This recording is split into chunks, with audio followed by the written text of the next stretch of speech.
Mundo ng volleyball, opisyal nang nagpasa ng leave of absence ang Signal Super Spikers sa Premier Volleyball League o PVL ilang araw matapos ang kanilang kampanya sa finals ng 2025-2026 All-Filipino Conference. Ang mga detalye sa report ni Matchpoint, Millie Borja.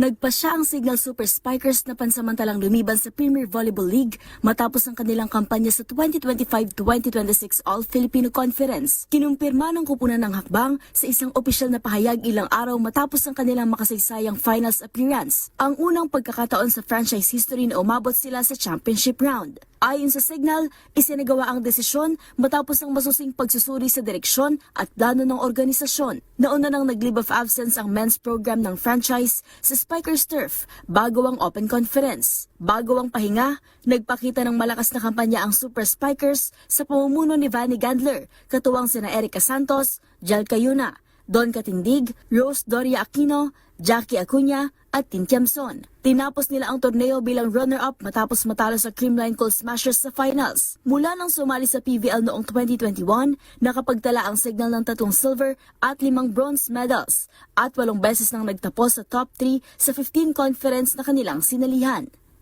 Para sa MBC TV Network News, ito si Millie Borja ng DZRH TV, una sa Pilipinas, una sa Pilipino.